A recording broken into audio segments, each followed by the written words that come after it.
क्या ground level पे ये सब कुछ होता है यहाँ पे जो हम जनरली देखेंगे कश्मीर में कि ये जो नर्सरी एलकेजी और यूकेजी है ये प्री स्कूलिंग फॉर्मेट में चलनी चाहिए, न कि फॉर्मल स्कूल। जो अर्ली चाइल्डहुड एजुकेशन है, this is the stepping stone and this is the foundation. Ever if there is any compromise on the early childhood education, the entire part is in the blank area.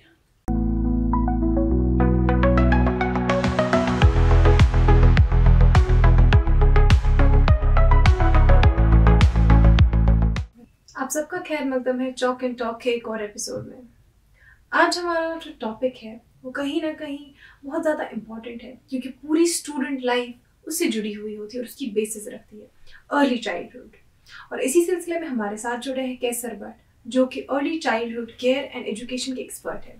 कैसर साहब, आपका खैर मकदम है Kashmir life में। Thank you very much, thanks for calling me. मेरा पहला सवाल है, जब हम सुनते हैं अर्ली चाइल्डहुड केयर या एजुकेशन, बहुत से लोग इस चीज़ को शायद समझते नहीं है कि ये है क्या। मैं चाहती हूँ आप पहले बताएं अर्ली चाइल्डहुड केयर है क्या। देखिए, आपने बहुत सही फरमाया कि अर्ली चाइल्डहुड जो है, आपने दो चीज़ें कही कि यही जो है ये स्टूडेंट या जो भी बच्चा है या जो इंसान इस दुनिया में आता है, जो ही वो एक लेवल पे पहुंच जाता है, एक 3 साल के बाद जो उसको लाइफ शुरू करता है और 3 से 6 के बीच में जो उसकी एजुकेशन होती है वो एकेडमिक्स नहीं होती है, ठीक है। और वो डिसाइड करती है कि ये आगे जाके कैसा इंसान बनेगा, इसकी क्रिएटिविटी कितनी रहेगी। तो हमें अनफॉर्चुनेटली यहाँ पे इसके बारे में बिल्कुल भी नॉलेज नहीं है, ऑलमोस्ट नील। हमें लगता है कि हम किसी भी प्री स्कूल में एडमिशन करके उसको स्कूल के इंटरव्यूज के लिए तैयार करते हैं, वो बिल्कुल दैट्स अ स्लो पॉइजन। और दूसरी बात ये है कि जब ये इतना वास्ट सब्जेक्ट है और मगर इसकी जो नॉलेज है उतनी ही वो इवेंचुअली बहुत नील एट द बॉटम है। तो मैं बता रहा हूं कि इसमें जितना हो सकेगा, जितना पॉसिबल हो सकेगा, उतना इसकी जो अवेयरनेस है वो ज्यादा होनी चाहिए, क्योंकि this is the stepping stone of anybody's life. तो जैसा कि इम्पोर्टेंस तो हमें समझ आ गई, बट मैं इसको डिटेल में समझना चाहती हूँ कि इसमें आता क्या चीज़ है। मतलब हम इसमें क्या ऐसी कौन कौन सी चीज़ें हैं जो हम अर्ली चाइल्डहुड केयर या एजुकेशन में जिन बातों पे ध्यान रखना होता है। देखिए, जो हम पहले से शुरू करते हैं, देखिए पहले क्या होता था कि पहले ज़माने में जो हमारे दादा परदादा बोलते हैं कि तब 6 साल के बाद बच्चा स्कूल जाता था, ठीक है। उसके बाद वक्त गुजरता गया, अब बच्चा नर्सरी में स्कूल जाता है, ठीक है। पर यहाँ पे थोड़ा उल्टा है कि नर्सरी जाता था और वो स्कूलिंग शुरू करता था। स्कूलिंग शुरू नहीं होनी चाहिए इसमें। हाँ, प्री स्कूलिंग पहले ये समझ नहीं आता है कि प्री स्कूल मतलब स्कूल से जाने से पहले इसको तैयार करो। हमने उसको जो डिकोड किया है कि इसको स्कूल में इंटरव्यू करेंगे, हमको इसके लिए तैयार करना है, वो गलत बात है, ठीक है। बट इवेंचुअली क्या है कि जो अब इंडिया में नई नेशनल एजुकेशन पॉलिसी आई है, उसका फिर सब डिवीजन जो है national curriculum framework for early childhood, तो अर्ली फाउंडेशन ईयर्स है। उसमें कहा गया है कि आप बच्चे को 2.5 साल के ऊपर 2.25-3 साल तक आप उसको घर में रखिए, ओके। उसके बाद जो उसका सेकंड फैक्टर है उसमें है 3 to 8 ईयर्स, जो फाउंडेशनल ईयर्स आते हैं। और 3 to 8 में क्या किया गया है कि भाई 3 to 6 आप एक काम करो, उनको 2 चीजों में डिवाइड करके 3 to 6 आप प्री स्कूल, आंगनवाड़ी या बाल वाटिका जो भी आपके इर्द गिर्द होगा वहां छोड़ दीजिए। और उसके बाद 6 से 8 तक पहली class 1 should start from academics. This is the first factor. उसके बाद जो दूसरी बात है कि जो ये 3 से 6 साल तक का जो पीरियड है उसमें cognition development, critical thinking, gross motor skills, fine motor skills, इनकी डेवलपमेंट है। क्योंकि ये जो ब्रेन डेवलपमेंट होती है, right brain development, left brain development, और जो फिर न्यूरॉन्स जिसमें जो मेंटल डेवलपमेंट के जो पैरामीटर्स है उन पे काम करना है। और उन पे काम करना क्या है, या आई हैंड कोऑर्डिनेशन, ये सारी चीजें हैं। इनको सामने रख के इसी बेसिस पे एक्सरसाइजेस, असाइनमेंट्स, ये सब चीजें होनी चाहिए। देखिए जैसा होनी चाहिए, पर मैं, आप एक एक्सपर्ट है तो आपको बेहतर पता होगा क्या ग्राउंड लेवल पे ये सब कुछ होता है यहाँ पे जो हम जनरली देखेंगे कश्मीर में नहीं होता है। देखिए मैंने बहुत कोशिश की कि इस चीज को थोड़ा रिफॉर्म करने के लिए। नंबर 1, मैंने आज से 2-2.5 साल पहले एक बिल भी high court, honourable high court में रखी थी और उसका एक ऑर्डर भी आया हुआ था जिसमें सारे मोस्टली एजुकेशन इंस्टीट्यूशंस ने ये अफर्म किया था कि हम अब नेशनल एजुकेशन पॉलिसी को इम्प्लीमेंट करेंगे। पर अगर आप अभी भी देखेंगे, अगर आप अभी भी जो इस टाइम भी जो एडमिशन प्रोसेस चल रहा है, आप देखेंगे काफी पेरेंट्स परेशान है। वो परेशान है जिसके लिए परेशान होना ही नहीं चाहिए, पर वो पेरेंट्स की गलती नहीं है, वो स्कूल की गलती है कि वो बोल रहे हैं कि भाई आपका बच्चा इस डेट और इस डेट के बीच में पैदा होना चाहिए। एज रिस्ट्रिक्शंस इज देयर, वो होनी नहीं चाहिए। दूसरी चीज है कि ये जो नर्सरी, एलकेजी और यूकेजी है, ये प्री स्कूलिंग फॉर्मेट में चलनी चाहिए, न कि फॉर्मल स्कूल एजुकेशन। तो आप देखिए जैसे फॉर एग्जाम्पल आपने देखा होगा इस समर में, जैसे समर ये टाइमिंग शुरू होती है, जब समर टाइमिंग शुरू होती है तो बच्चे को स्कूल सुबह 7:30 बजे पहुंचना होता है। तो आप देखिए ये जो 3 साल और 4 साल का बच्चा है तो इसको 5:30 बजे उठाना पड़ता है, ठीक है, उसको 5:30 बजे उठाना होता है और उसका जो सबकॉन्शियस माइंड है ये डिस्टर्ब हो जाता है, ठीक है। और ये जो सबकॉन्शियस माइंड डिस्टर्ब हो जाता है, इसकी वजह से इसकी जो मेंटल डेवलपमेंट में है वो कंप्रोमाइज हो जाता है। अब आपको बहुत सारे लोग ये बोलेंगे, शायद आपके कमेंट्स में भी बोलेंगे कि नहीं ये उठेगा फजर के लिए या जल्दी, ऐसा जनरली होना। बट आप इस्लाम भी देखिए ना, वहां पे भी बोला गया है कि बच्चे को जब आप नमाज की जो उसको नमाज सिखाएंगे, उसको इस्लाम बताएंगे, ये सब आप 6 साल से शुरू करो। उसके बाद हाँ, और उसको उसके बाद उठाओ, मजबूरन उसको उठाओ कि भाई नमाज पढ़ो आप, मगर कब? 6 साल प्लस 6 प्लस। हाँ। आप मुझे कहीं पे दिखाइए कि कहीं पे लिखा हुआ होगा 4 साल के बच्चे को आप फजर पे उठाइए, जबरदस्ती उठाइए। तो ये मतलब हमारी जो बात है वो यही है कि हम तो कुदरत के साथ भी चैलेंज कर रहे हैं। तो जब तक इस सिस्टम में ये चीजें हैं, हम सारी चीजें साइड में लेके इस्लाम मतलब जो हमारे रिलीजन में है, जो हमारे इस्लाम में है, तब भी 6 प्लस के बाद की बात है।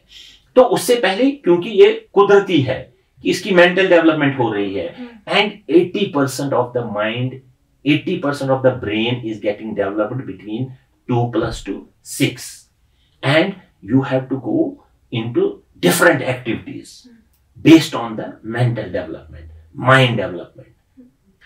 मैं एक बात समझना चाहती हूँ, आपने कहा कि जो ये हम एड्स देख रहे हैं एडमिशन के लिए, दे हैव एज रिस्ट्रिक्शन जो नहीं होनी चाहिए, पर ये एज रिस्ट्रिक्शन मतलब यूजुअली होती है एडमिशन्स वगैरह के लिए। मैं समझना चाहती हूँ कि आपने ये नहीं होनी चाहिए, इसके पीछे रीजन क्या है? देखिए मैं आपको बताता हूँ। देखिए जैसे जो नेशनल करिकुलम फ्रेमवर्क है उसमें इट इज क्लियरली मेंशन कि भाई आपको ये जो 3 to 6 इयर्स की जो ये एज है उसमें आपको प्री स्कूल, बाल वाटिका या आंगनवाड़ी जाना है।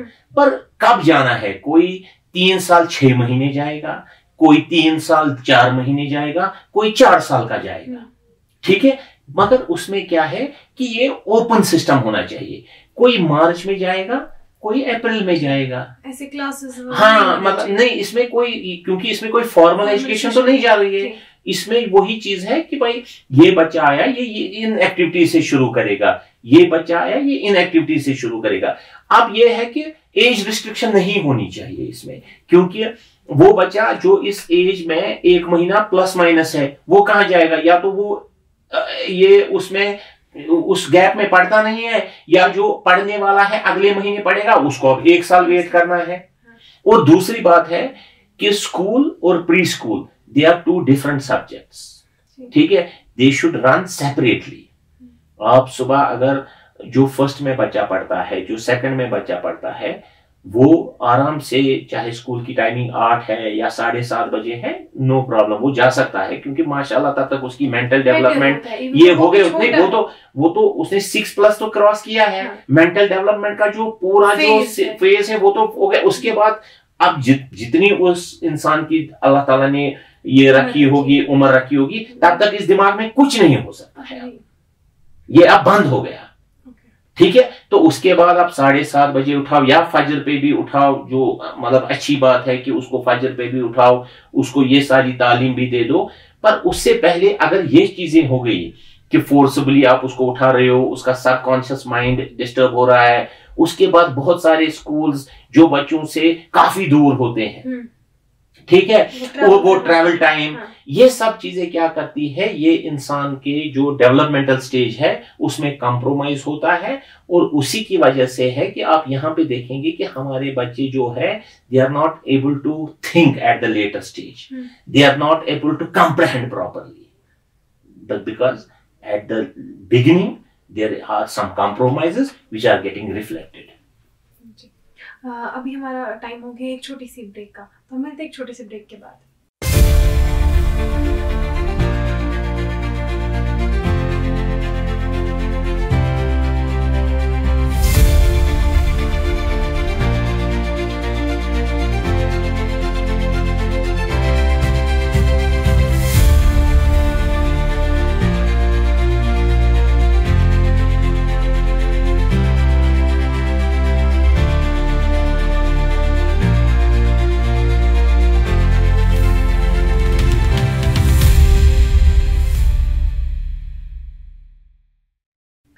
कॉन्वर्सेशन फिर से कंटिन्यू करते हैं जो अर्ली चाइल्डहुड केयर के बारे में था। तो जैसा कि हमारी बात चल ही रही थी, मैं जानना चाहती हूँ कि अगर एक हम जैसा कि आपने कहा कि नेग्लेक्टेड है ये, इस पे ज़्यादा ध्यान नहीं दी जाती है, तो इसमें क्या फ़र्क रहेगा? एक ऐसा बच्चा जिसको एक प्रॉपर अर्ली चाइल्डहुड केयर मिले और एक बच्चा जिसको वो केयर ना मिले, उनमें हम क्या डिफरेंसेस देख सकते हैं? देखिए, उनमें तो बहुत बड़ी डिफरेंस होगी जो आपको आगे जाके पता चलेगी। जैसे for example eight the beginning, जैसे मैंने आपको कहा, फाइन मोटर स्किल्स और ग्रॉस मोटर स्किल्स है। जब इन पे बच्चा काम करेगा तो उसकी जो मसल्स है, जो उनके हाथों के मसल्स हैं, ये डेवलप हो जाते हैं। ये डेवलप होने में क्या होता है कि आगे जाके जब इस बच्चे को लिखना होगा, ये लिखते लिखते थकेगा नहीं। आप समझे मेरी बात को? ऐसे ही जैसे इसकी कंसंट्रेशन, जैसे मैंने आपको बताया आई हैंड कोऑर्डिनेशन है। आई हैंड कोऑर्डिनेशन की बहुत सारी एक्टिविटीज ऐसी है जिसमें कंसंट्रेशन पे ज्यादा ये फोकस होता है। तो जब ये सारी चीजें होंगी तो आगे जाके जब पढ़ने का एक्चुअल टाइम आएगा, जब पढ़ाई शुरू हो जाएगी, तब ये बच्चा कंसंट्रेटेड होना चाहिए, चाहे मैथ हो, चाहे इंग्लिश हो, चाहे साइंस हो। ऐसे ही जब इसको लिखना होगा तो इसके लिखने के जो लवाजिम है, जो रूल्स है, जो फॉलो हो गए हैं, तो ये थकेगा नहीं। अगर आप देखेंगे इस वक्त प्रॉबेबली आप खुद में भी इर्द गिर्द देख लीजिए, जो ही बच्चा सेकंड या थर्ड में जाता है और जो ही लिखना करता है, उसके बाद ही मम्मा मेरी इसमें दर्द हो गया, ये क्या होता है, उसकी मसल्स डेवलप नहीं। मैं अपना प्री स्कूल चला रहा हूं, मुझे भी कॉम्प्रोमाइज करना पड़ता है क्योंकि पेरेंट के पास नॉलेज नहीं है। वो बोलता है इसको पेज लिखने के लिए दे दो, इसकी किताब खोलो, उसको नहीं, क्योंकि क्या है कि जब जो इर्द गिर्द उसको माहौल नजर आ रहा है वो उसी पे ना, उसको मेरी एक्सपर्टाइज क्या है वो उसको नजर ही नहीं आ रही है, क्योंकि यहां कॉपी पेस्ट चल रहा है। ये जो कॉपी पेस्ट सिस्टम है, इसकी वजह से, और ये एक मतलब इसको आगे जाके बहुत रिपरकशंस होते हैं। इस पे बहुत ज्यादा काम करने की जरूरत है और ये इतना इंपॉर्टेंट है कि आप देखो, आप आगे जाके बच्चे के लिए बहुत अच्छा कॉलेज देखते हो, उससे पहले आप बहुत अच्छा स्कूल देखते हो, ठीक है। प्री स्कूल आपको अच्छा नहीं देखना है, आपको प्री स्कूल नजदीक तो ठीक है, पर आपको ये देखना है कि प्री स्कूल एक्सपर्ट कितना इंपॉर्टेंट है, प्री स्कूल की जो टीचर है वो कितनी ट्रेन्ड है, उनका एक्सपर्टाइज क्या है। क्योंकि ये समझिए कि आप घर बना रहे हैं, आपका जो मैसन है, जो आपकी जो या कन मानो, जो आपको कन दे रहा है, उसको कितना तजुर्बा है ये पत्थर लगाने का, और जैसे मैंने कहा कि फाउंडेशन है, एग्जैक्टली इट इज, ये स्ट्रांग होना चाहिए। एग्जैक्टली, इसीलिए तो इसमें लिखा हुआ है ना, जो नेशनल करिकुलम फ्रेमवर्क है उसमें लिखा ही है फाउंडेशनल ईयर्स। फाउंडेशनल ईयर्स पे जब आप उसमें पढ़ेंगे, आप उसको इन डिटेल जाएंगे, आप देखेंगे कि इसमें ये कितना वास्ट सब्जेक्ट है और इस बच्चे को कितना काम करना है, और इसमें कोई फोर्स नहीं है। ये सब चीजें जो करनी है ना, खेलते खेलते करते हैं। ये हम कभी इसको, अब मैं आपको प्री स्कूल बता रहा हूं, कुछ प्ले स्कूल बता रहे हैं, कुछ क्रैश बता रहे हैं, पर इनको इसमें डिफरेंस है। प्ले स्कूल इज कि भाई आपका कोई बच्चा है जो आफ्टर स्कूल एक्टिविटीज में प्ले एक्टिविटीज करने जा रहा है। प्री स्कूल वो स्कूल है जो आपके बच्चे को तैयार कर रहा है स्कूल जाने के लिए, न कि इंटरव्यू के लिए तैयार कर रहा है। पर यहाँ उल्टा हो रहा है, mental development, physical development, fine motor skills, gross motor skills, so that he should be ready to go for school. So it is actually preschool as sort of a coach for your body and for your mental development. ताकि हमारे conversation से मुझे समझ आ रहा है कि हम schools, pre school की जैसे कि आपने डिफाइन भी किया, बट जो ये कॉन्सेप्ट है अर्ली चाइल्डहुड केयर का या एजुकेशन का, क्या ये सच्ची में एक स्कूल से, इवन दो इनफॉर्मल, एक प्री स्कूल से शुरू होता है या ये घर से पहले वहीं से शुरू? देखिए, ये इसके फेजेस है, जो ये up to primarily up to 3 या 2.5 साल तक बच्चा जो घर में रहेगा, तो वहां से भी जरूरी है। ये हमने पहले भी बताया है कि देखिए, आप जो है ना न्यूक्लियर फैमिलीज हो गई, जो पहले हमें होती थी ना, जॉइंट फैमिलीज होती थी, तो चाचा चाची उनके बच्चे, हमारे घर में पहले ही, जो पहले की मैं बात कर रहा हूँ, वहां पहले ही प्री स्कूल का कॉन्सेप्ट हुआ करता था। आप समझे कि एक दूसरे को समझना, शेयरिंग करना, ये जो मतलब जब माँ की गोद से वो निकल रहा है तब तक तो वो 2 साल तक माँ की गोद में होता है, तो वो माँ को भी मतलब स्मेल से पहचानता है, पर उसके बाद वो बाहर आना शुरू होता है। तो इसमें जो 2 साल से 3 साल तक के बीच में जो गैप है वो घर में फिल अप हो सकती है, अगेन विद सम एक्टिविटीज। जैसे आजकल आप देखिए, मतलब मेरे पास अगर 10 पेरेंट आते हैं तो उसमें से 6 पेरेंट्स का स्पीच डिले होता है। वो क्या प्रॉब्लम है? अगेन मोबाइल फोन, क्योंकि ये वन साइड कम्युनिकेशन में चला जाता है। और उसके बाद जो ये 3 to 6 में भी है, इसमें भी प्री स्कूल इतना इंपॉर्टेंट है कि इसमें कहीं पे भी जो डिजिटल फॉर्मेट है वो कहीं दिखाना ही नहीं है, या अगर दिखाना भी है 10-20% दिखाना है। 80% इसको क्लास में वो एक्टिविटीज रखनी है, पजल्स रखने हैं, क्रेयॉन कलरिंग रखनी है, बाकी बाहर की एक्टिविटीज रखनी है। ये इस इंसान को, ये दिमाग में जो digital format negative role play करता है उससे बाहर रखता है। अब जब ये बच्चा पहले ही इसी फेज में अगर ये फॉर्मल स्कूलिंग में जा रहा है, तो वहां डिजिटल फॉर्मेट बहुत ज्यादा आता है। आपके असाइनमेंट्स व्हाट्सएप पे आते हैं, आपको ये चीज व्हाट्सएप पे, आपको वो चीज टेलीग्राम पे, तो ये चीज है। इसमें जो ओवरऑल जो प्रॉपर, देखिए अगर आप किसी भी डेवलप्ड कंट्रीज में जाएंगे जिन्होंने ये कॉन्सेप्ट 50-100 साल पहले शुरू किया हुआ है, अर्ली चाइल्डहुड।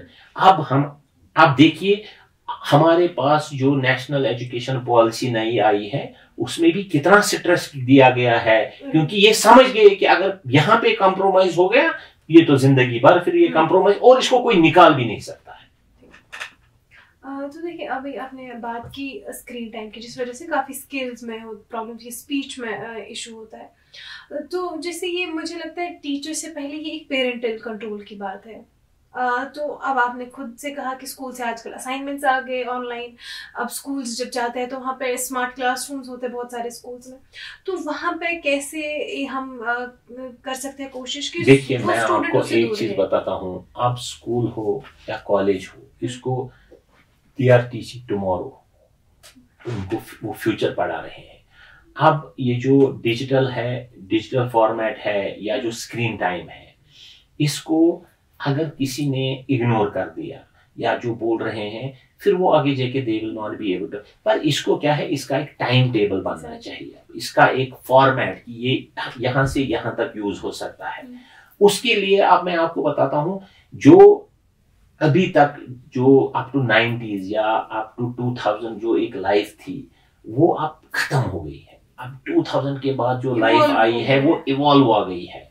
आपको फोन भी चलाना आना चाहिए, जो आप AI is controlling and day by day is going to control in a bigger way.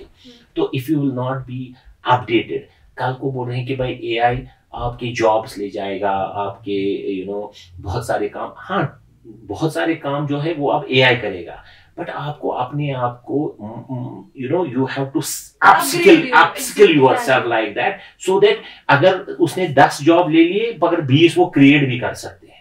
तो उसमें क्या है, इसमें अब क्या है कि there should be a sincere but systematic teaching, and that systematic teaching में screen time and non screen time should be divided, और उसमें हर एक का रोल है, उसमें पेरेंट का भी रोल है, उसमें स्कूल का भी रोल है, उसमें बच्चे का भी रोल है. It's a triangle now, and it triangle has to move always. They have to collaborate.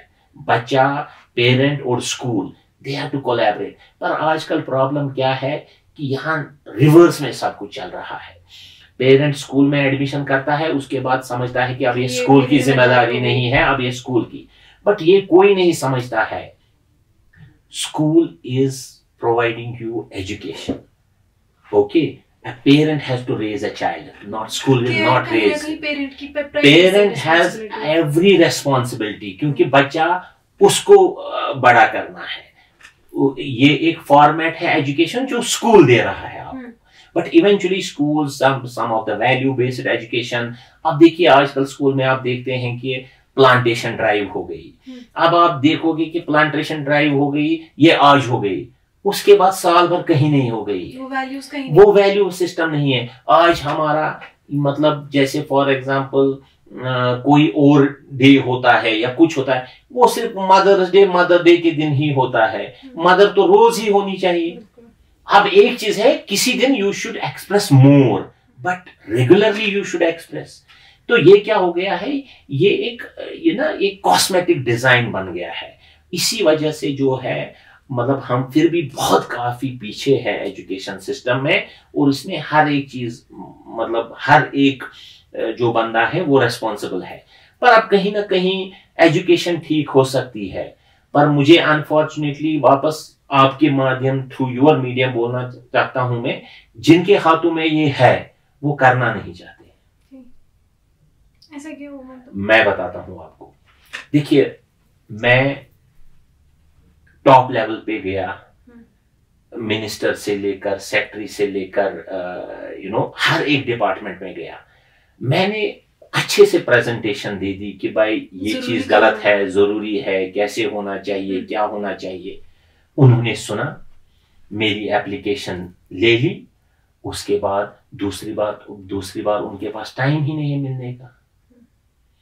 अब ये हो गया कि मुझे फिर कानून का दरवाजा खटखटाना पड़ा, और मैंने कानून का दरवाजा खटखटाया. मैंने पिल में जवाब आ गया. उसमें गवर्नमेंट को भी इंस्ट्रक्शंस आ गए कि भाई आप ये नेशनल करिकुलम फ्रेमवर्क और नेशनल एजुकेशन पॉलिसी को फॉलो कर दीजिए.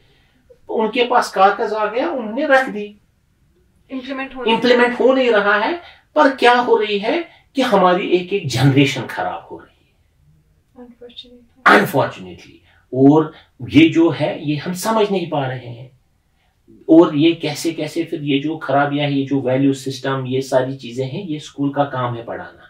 जैसे अगर फॉर एग्जांपल मैं I don't want to divert this, but I just want to touch it. मुझे लगता है ये एजुकेशन का मतलब फॉर्मेट है. जैसे अभी हमारे इस एरिया में, हमारे माशरे में एक रॉटन मीट का एक इतना बड़ा इशू आ गया. मुझे लगा है कि जो लोग कर रहे थे या जिन लोगों को जिनसे वो करवा रहे थे, उन्होंने कहीं ना कहीं ये वैल्यू सिस्टम एजुकेशन में नहीं पढ़ा था. शायद उनको सिर्फ प्रॉफिटेबिलिटी ही पढ़ाया गया था, पर वैल्यू सिस्टम नहीं पढ़ाया गया था. अच्छा, आज मैं आपको बता रहा हूं, ये जो हम अभी डिस्कस कर रहे थे, इट इज वेरी इंपॉर्टेंट कि आप देख रहे थे कि हम कह रहे हैं कि एक एक जनरेशन खराब हो रही है. अगर आप अभी बाहर निकलेंगे, आप देखिए, हमें गाड़ी पार करनी नहीं आती है. ये वही है कि जो इससे पहले वाली जनरेशन है, उनको ये चीजें नहीं पढ़ाई गई है कि अगर आप गाड़ी पार्क रख रहे हो, पहले दाएं बाएं देखो कि am I at the right side, या is this the way to park.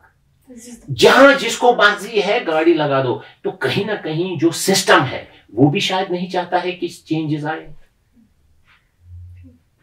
तो मैं ये समझ रहा हूं, मैंने 15 साल से एजुकेशन के इसमें हूं. काफी नेशनल और इंटरनेशनल लेवल्स के मैंने वर्कशॉप्स किए हैं, मैंने कॉन्फ्रेंसेस अटेंड की है. मुझे लगता है कि हमारे पास भी बहुत फर्टाइल माइंड है. हमारे बच्चों के पास जो है one of the best fertile mind.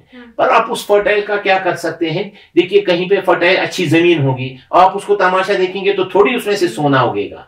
Until unless जब तक आप उसमें you will not sow a good seed, then you will not follow the process, watering, other things and all. That is the thing over here. So सबसे पहले जो आपने ये topic लिया, ये जो अर्ली चाइल्डहुड एजुकेशन है, this is the stepping stone and this is the foundation. Ever if there is any compromise on the early childhood education, the entire part is in the blank area. देखिए, आपने अभी खुद कहा कि आपके पास expertise है इसमें, आपने काफ़ी आप गए हैं नेशनल इंटरनेशनल जहाँ पे आपने ट्रेनिंग्स की है। अब आपको यू नो द सिनेरियो कि यहाँ पे क्या सिनेरियो है, कैसे हम लोग वो रेस में है, जैसे कॉमनली बताया जाता है रैट रेस में, और हम बिल्कुल 3 साल की उम्र से ही बच्चों को उसमें भेज देते हैं। तो अभी इस लेवल पे आपको क्या लगता है, क्या स्टेप्स होने चाहिए एज नॉर्मल पीपल, लाइक हमारे पास हम ऑर्डर तो नहीं निकाल सकते, as a common person, as school going, हम क्या कर सकते हैं? आपने बहुत अच्छा सवाल पूछा। देखिए, आपके हाथ में है कि आप कोई चीज अच्छे से करना चाहते हैं, पर आपको सिस्टम ने आपका गला पकड़ा हुआ है। जब तक यहाँ इसके रिलेटेड एडमिनिस्ट्रेशन है, जो इसके रिलेटेड डिपार्टमेंट है, उनके पास पावर्स है और हमें कुछ नया नहीं करना है, पॉलिसीज बनी हुई है, उनको सिर्फ इम्प्लीमेंट कराना है और वो कर नहीं रहे हैं। मुझे समझ नहीं आ रहा है कि देखिए, अगर आपके पास में, जैसे मैंने आपको कहा कि I have been to secretary, I have been to minister, I have been to director education, मैंने सबको बता दिया, पर on ground they did not take any action.